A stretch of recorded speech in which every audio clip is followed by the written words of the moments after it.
Good morning, children. In today's class, you are going to learn active voice and passive voice.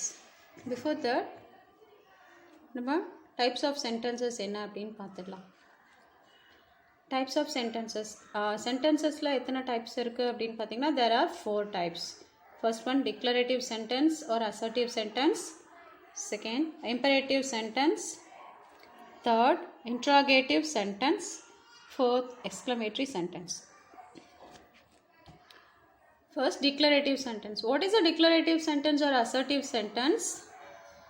A sentence which have provide some information or a sentence which have some information in it.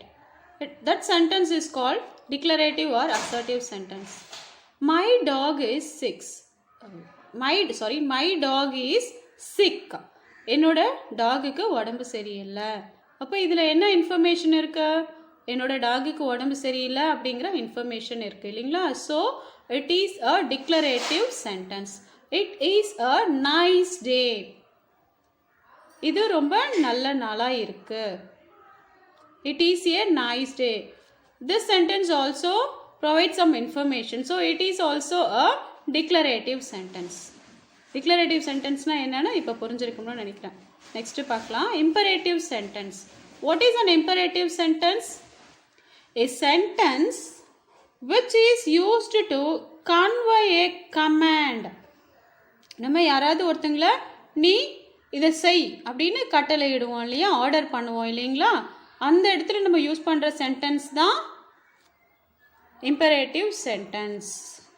நம்ம request பண்ணுவோம் இல்லைங்களா, and advice பண்ணுவோம் இல்லைங்களா, R given direction, நம்ம அவங்களுக்கு direction பண்ணுவோம், இதை இப்படி செஞ்சால் நல்லா இருக்கும், ஸோ நீங்கள் இப்படி செய்யுங்க அப்படின்னு சொல்லி இந்த மாதிரியாக வரக்கூடிய சென்டென்சஸ் எல்லாமே பார்த்தீங்கன்னா imperative sentence.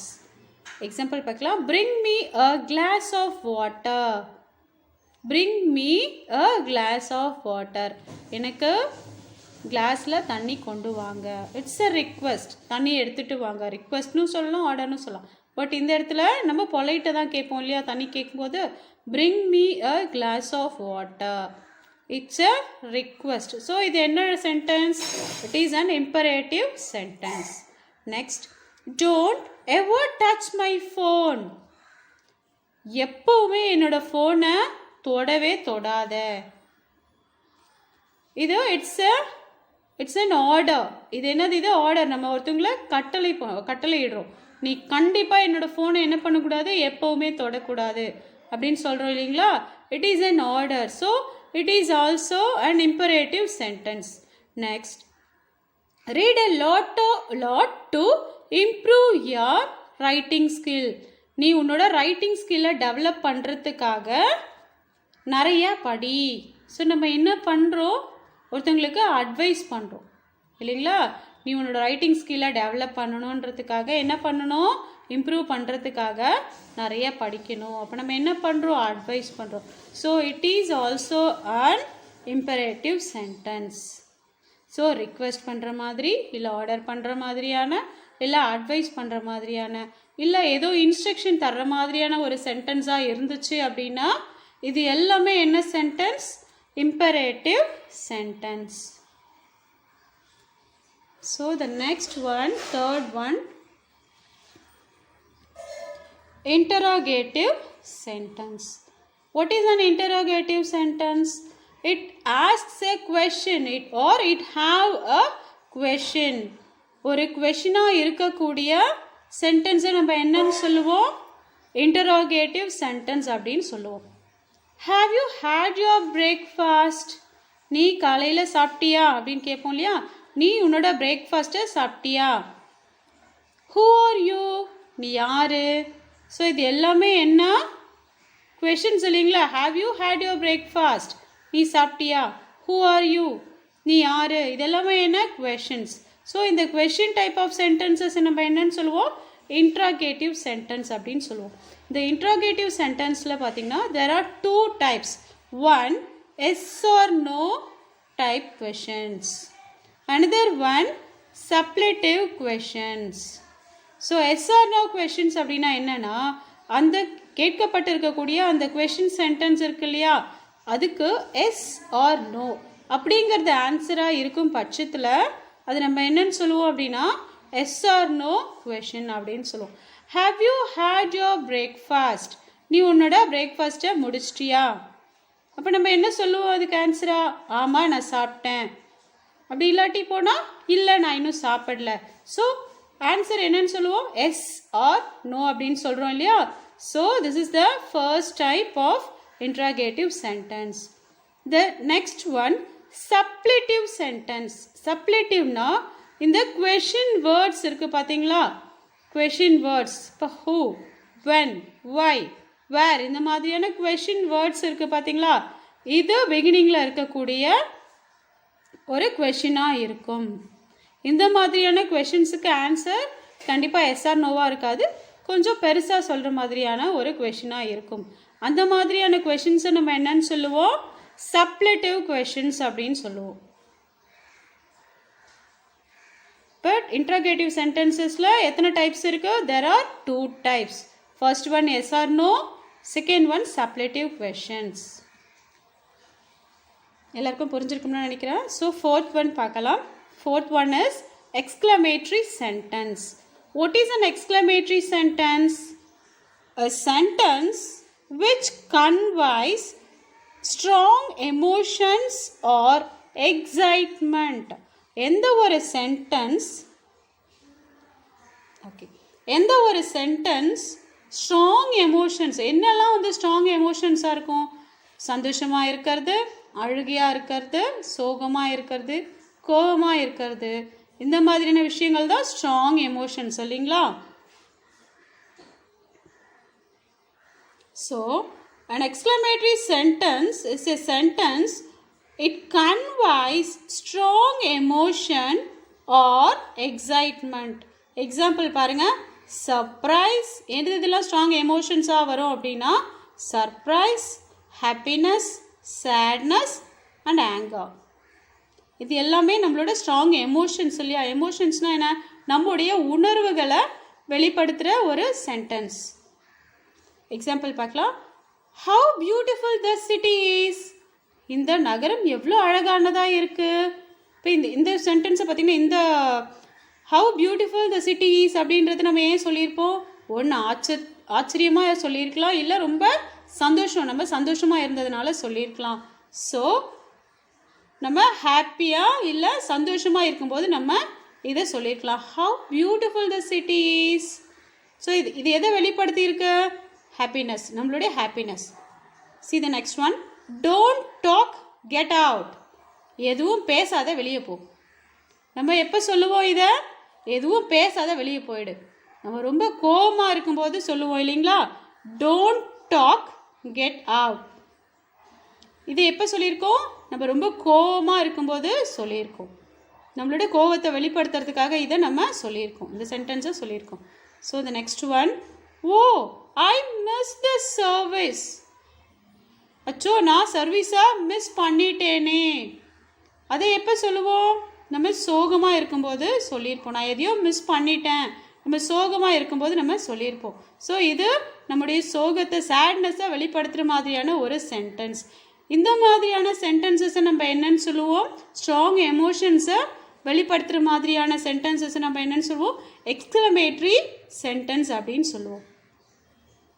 So these are all the 4 types of sentences. First one declarative sentence or assertive sentence, second one imperative sentence, third one interrogative sentence and the last one exclamatory sentence. So இப்போ இந்த 4 types of sentences நம்ம active to passive and passive to active நம்ம எப்படி change பண்ண போகிறோம் அப்படிங்கிறது தான் we are going to learn. First நம்ம டிக்ளரேட்டிவ் சென்டென்சஸை ஆக்டிவ்லேருந்து பேசிவ்க்கு எப்படி சேஞ்ச் பண்ணுறது அப்படிங்கிறத பார்க்கலாம். ஃபஸ்ட்டு எந்தெந்த சென்டென்ஸ், அதாவது என்னென்ன டென்ஸில் இருக்கக்கூடிய சென்டென்ஸை நம்மளோட ஆக்டிவ் டு பேசிவ் சேஞ்ச் பண்ண முடியும், பேசிவ் டு ஆக்டிவ் சேஞ்ச் பண்ண முடியும் அப்படின்னு பார்த்திங்கன்னா சிம்பிள் ப்ரெசன்ட் டென்ஸை நம்மளால் சேஞ்ச் பண்ண முடியும், சிம்பிள் பாஸ்ட் டென்ஸை நம்மளால் சேஞ்ச் பண்ண முடியும், சிம்பிள் ஃப்யூச்சர் டென்ஸை நம்மளால் சேஞ்ச் பண்ண முடியும். நெக்ஸ்ட் ப்ரெசன்ட் கண்டினியூஸாக சேஞ்ச் பண்ண முடியும், பாஸ்ட் கண்டினியூஸாக சேஞ்ச் பண்ண முடியும். அடுத்தது ப்ரெசன்ட் பர்ஃபெக்ட் டென்ஸை சேஞ்ச் பண்ண முடியும், பாஸ்ட் பர்ஃபெக்ட் டென்ஸை சேஞ்ச் பண்ண முடியும், ஃப்யூச்சர் பர்ஃபெக்ட். இதை 1 2 3 4 5 6 7 8 இந்த 8 டென்சஸை மட்டும்தான் நம்மளால் active to passive and passive to active நம்மளால் ட்ரான்ஸ்ஃபார்ம் பண்ண முடியும். இந்த எக்ஸாம்பிள்ஸ் பாருங்கள். Father earns money. Father earns money. What is the verb here? Earns. It's a present verb. Simple present form இல்லைங்களா? earns அப்படிங்கிறது சிம்பிள் ப்ரெசன்ட். ஏன்னா வெறும் verb மட்டும்தான் இருக்குது, மெயின் வேர்ப் மட்டும்தான் இருக்குது. இப்போ இது என்ன டென்ஸ்? Simple present. இதை நம்ம எப்படி சேஞ்ச் பண்ணுறோம் அப்படின்னு பார்த்தீங்கன்னா, இங்கே பார்த்தீங்கன்னா தெரியும். Money is earned by father. இங்கே பார்த்தீங்கன்னா ஃபாதர் அப்படிங்கிறது சப்ஜெக்ட், மணி அப்படிங்கிறது ஆப்ஜெக்ட், earns அப்படிங்கிறது verb. ஸோ இது ஆக்டிவ் டென்ஸில் இருக்குது. இது நம்ம பேசிவ்க்கு சேஞ்ச் பண்ணும்போது என்ன பண்ணுவோம்? ஆப்ஜெக்ட் சப்ஜெக்டாகவும் சப்ஜெக்ட் ஆப்ஜெக்டாகவும் இன்டர்சேஞ்ச் ஆகும். அண்ட் இந்த வேர்ப் பார்த்திங்கன்னா இது என்ன வேர்பில் இருக்குது? சிம்பிள் ப்ரெசென்ட்டில் இருக்குது. பட் இந்த வேர்பை என்னவா சேஞ்ச் பண்ணுவோம் அப்படின்னு பார்த்திங்கன்னா பாஸ்ட் பார்ட்டிசிபிள். இந்த வேர்போட பாஸ்ட் பார்ட்டிசிபிள் ஃபார்ம் என்னவோ அந்த வேர்பை தான் நம்ம யூஸ் பண்ணுவோம்.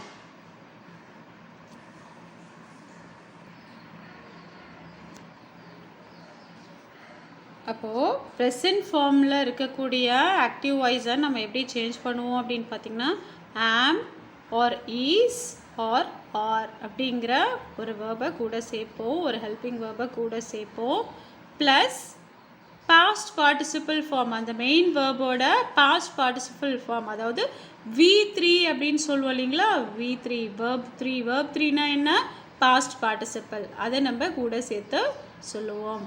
அதே போல் பார்த்திங்கன்னா இந்த சப்ஜெக்ட்டும் ஆப்ஜெக்ட்டும் பார்த்திங்கன்னா ஆப்ஜெக்ட் சப்ஜெக்ட் இருக்கிற இடத்துல ஆப்ஜெக்ட் வரும், ஆப்ஜெக்ட் இருக்கிற இடத்துல சப்ஜெக்ட் போகும். ஸோ நெக்ஸ்ட்டு பாஸ்ட் டென்ஸ்க்கு எப்படி சேஞ்ச் ஆகும் பார்த்திங்கன்னா பேசிவில் வாஸ் ஆர் வேர். நம்ம வேர்ப் கூட என்ன சேர்ப்போம்? வாஸ், அப்படி இல்லைன்னா வேர் சேர்ப்போம். அண்ட் அந்த மெயின் வேர்போட பாஸ்ட் பார்ட்டிசிபிள் ஃபார்மை கூட சேர்ப்போம். நெக்ஸ்ட்டு ஃப்யூச்சர் டென்ஸில் என்ன பண்ணுவோம்? Will plus be. Will be அப்படிங்கிறது நம்ம என்ன பண்ணுவோம்? கூட சேர்ப்போம். Plus participle form. Next continuous டென்ஸாக ஒரு வேலை இருந்துச்சுன்னா, அதாவது ப்ரெசன்ட் கண்டினியூஸாக இருந்துச்சுன்னா என்ன பண்ணுவோம்? ஏற்கனவே ப்ரெசன்ட்க்கு நம்ம என்ன பண்ணோம்? ஆம் இல்லை, அப்படி இல்லைன்னா ஈஸ், அப்படி இல்லைன்னா ஆர் கூட பாஸ்ட் பார்ட்டிசிபிள் சேர்த்தோம் இல்லையா? இப்போ என்ன பண்ண போகிறோம்? ஆம், அப்படி இல்லாட்டி ஈஸ், அப்படி இல்லாட்டி ஆர் கூட என்ன சேர்க்க போகிறோம்? பீயிங். என்ன சேர்க்க போகிறோம்? பீயிங். எப்பயும் வர்ற போல் பாஸ்ட் பார்ட்டிசிபிள் ஃபார்ம், மெயின் வேர்போட பாஸ்ட் பார்ட்டிசிபிளை நம்ம சேர்ப்போம். அண்ட் நெக்ஸ்ட்டு பார்த்திங்கன்னா பாஸ்ட் கண்டினியூஸ்க்கு was or were plus being plus past participle. Next present perfect, past perfect and future perfect. இது ரொம்ப சிம்பிள். ஹேஸ் அப்படி இல்லாட்டி ஹேவ். பேசிவில் வரும்போது என்ன பண்ணுவோம்? ஹேஸ் அப்படி இல்லாட்டி ஹேவ் அப்படிங்கிறது கூட நம்ம என்ன பண்ணுவோம்? பீன் சேர்த்துப்போம் plus past participle. Next past பர்ஃபெக்டில் பார்த்திங்கன்னா had plus been plus participle. Next future பர்ஃபெக்டில் will have plus been plus past participle. இதுக்கு எக்ஸாம்பிள் பார்க்கலாம், உங்களுக்கு இன்னும் கிளியராக புரியும். இப்போ நம்ம எக்ஸாம்பிள்ஸ் பார்க்கலாம். First example, father earns money. இது என்ன வாய்ஸில் இருக்குதுன்னு பார்த்தீங்கன்னா ஆக்டிவ் வாய்ஸில் இருக்குது. Subject plus verb plus object. So இப்போ இதை நம்ம பேசிவ் வாய்ஸ்க்கு கன்வெர்ட் பண்ணும்போது இந்த ஆப்ஜெக்ட் தான் என்னவாகும்? சப்ஜெக்ட் ஆகும். லுக் அட் திஸ், மணி. இங்கே இருக்க ஆப்ஜெக்ட் என்னவாயிடுச்சு? சப்ஜெக்ட் ஆகிடுச்சு. ஸோ ஆப்ஜெக்ட் எங்கே வரும்? முன்னாடி சப்ஜெக்டோட சென்டென்ஸோட முன்னாடி வந்துடும், ஆப்ஜெக்ட் வந்துடும். ஸோ மணி இப்போ ப்ரெசன்ட் ஃபார்ம் இல்லையா? அது என்ன form? earns, simple present. So என்ன வரணும்?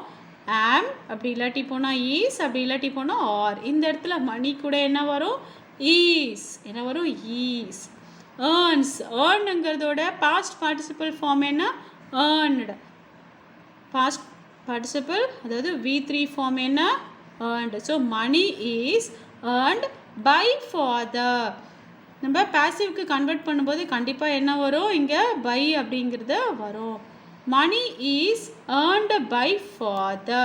இங்கே subject object ஆயிடுச்சு, object subject ஆயிடுச்சு. ஸோ நெக்ஸ்ட் எக்ஸாம்பிள் பார்க்கலாம்.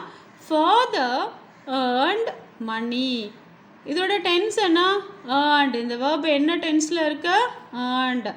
past tense என்ன past tense simple past tenseல இருக்கு. father earned money.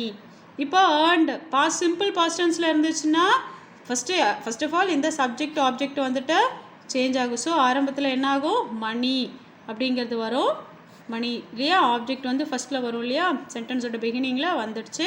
Next was இல்லை வேர் சேர்க்கணும். இந்த இடத்துல மணிங்கிறது சிங்குலர் தான் இல்லையா. ஸோ நம்ம என்ன பண்ணுறோம் வாஸ் ஏர்னோட ஆல்ரெடி இங்கே பாஸ்ட் பார்ட்டிசிபிள் ஃபார்மில் தான் இருக்குது, பாஸ்ட் டென்ஸில் இருக்குது. ஸோ இங்கே earned. So money was earned by father. next father will earn money. இதோட டென்ஸ் என்ன will earn simple future. அப்போ simple futureல இருந்தால் என்ன வரும் will கூட என்ன வரணும் be சேர்த்து வரும் இல்லையா. அப்போது money will be earned past participle earned by father. எல்லாருக்கும் புரிஞ்சிருக்கும்னு நினைக்கிறேன். நெக்ஸ்ட்டு பார்க்கலாம். Father is earning money. Is earning ஈஸுங்கிறது ப்ரெசன்ட் இல்லைங்களா, ஏர்னிங்கிறது ஐஎன்ஜி ஃபார்மில் இருக்குது. ஸோ இதோட டென்ஸ் என்ன ப்ரெசன்ட் கண்டினியூஸ். இதோட டென்ஸ் என்ன ப்ரெசன்ட் கண்டினியூஸ். ஸோ ப்ரெசன்ட் கண்டினியூஸில் ஆக்டிவ்லேருந்து பேசிவ்க்கு சேஞ்ச் பண்ணும்போது என்னவாகும் ஃபர்ஸ்ட் ஆப்ஜெக்ட் சப்ஜெக்ட் ஆகும். அப்போது மணி ஈஸுங்கிறது கூட ஈஸ் ஆம் இல்லை ஈஸ் இல்லை ஆர் கூட என்ன வரும் பீயிங். என்ன வரும் பீயிங் ப்ளஸ் பீயிங் வரும் இல்லையா. So money is being earned V3 form by father. நம்ம இப்படி தான் சேஞ்ச் பண்ணணும். Money is being. ஏன் இங்கே பீயிங் போட்டிருக்கோம் ப்ரெசன்ட் கண்டினியூஸ். அதாவது கண்டினியூஸ் டென்ஸாக இருந்துச்சுன்னா என்ன பண்ணுவோம் நம்ம பீயிங் பாசிவில் சேஞ்ச் பண்ணும்போது பீயிங் ஆட் பண்ணணும். Money is being earned by father. Next father was earning money. Father was past tense, இது ப்ரெசன்ட் டென்ஸ், இது பாஸ்ட் டென்ஸ் இல்லைங்களா. பாஸ்ட் டென்ஸ் வாஸ்ங்கிறது பாஸ்ட் வெர்ப் இல்லையா. ஏர்னிங் கண்டினியூஸ், ஏன் இங்கே ஐஎன்ஜி ஃபார்ம் இருக்குது கண்டினியூஸ். ஸோ பாஸ்ட் கண்டினியூஸ் என்ன பண்ணுவோம் வாஸ் இல்லை வேர் கூட என்ன பண்ணுவோம் பீயிங் சேர்க்கணும் இல்லையா. கண்டினியூஸ் டென்ஸுங்கிறதுனால பீயிங் சேர்க்கணும் இல்லைங்களா. So money was being earned by father. Money was being earned by father. ஏன் அப்படின்னா இது ஆக்டிவில் இருக்கும்போது பாஸ்ட் கண்டினியூஸ் டென்ஸில் இருக்குது. ஸோ இந்த மாதிரி தான் நம்ம மாற்றணும். Next one father has earned money. father has earned money. has earned இது என்ன டென்ஸில் இருக்கு present perfect. என்ன டென்ஸில் இருக்கு present perfect. has haveலாம் வந்துச்சுன்னா என்ன டென்ஸ்பா has have வந்துச்சுன்னா present tense. ஓகேங்களா. இப்போ என்ன டென்ஸில் இருக்கு present perfectல இருக்குது. ஏன்னா வெறும் ஹேஸ் மட்டும்தான் வந்திருக்கு இல்லையா. ஸோ ப்ரெசன்ட் பர்ஃபெக்ட் டென்ஸில் இருக்குது. இதை சேஞ்ச் பண்ணும்போது என்ன பண்ணுவோம் இந்த ஹேஸ் கூட இல்லை ஹேவ் இருந்துச்சுன்னா ஹேவ் கூட நம்ம என்ன சேர்க்கணும் பாசிவ் வாய்ஸ்க்கு பீன் ஆட் பண்ணணும். பீன் ஓகேங்களா. பாருங்கள் money has been earned by father. Money has been இங்கே என்ன இருக்கு ஹேஸ் ஏர்ன்டு. ஸோ என்ன பண்ணோம் has been earned by father. Are you clear? I move on to the next. Father had earned money. Father had earned money. It's a past perfect tense sentence. ஓகேங்களா. had வந்துச்சுன்னா என்ன past verb இல்லைங்களா. had past perfect. ஓகேங்களா, past perfect tense. இதை எப்படி change பண்ணணும்? இது கூட had கூட been சேர்க்கணும். நம்ம என்ன சேர்க்கணும்? been. has வந்துச்சுனாலும் have வந்துச்சுனாலும் had வந்துச்சுனாலும் நம்ம என்ன பண்ணணும்? been சேர்க்கணும்.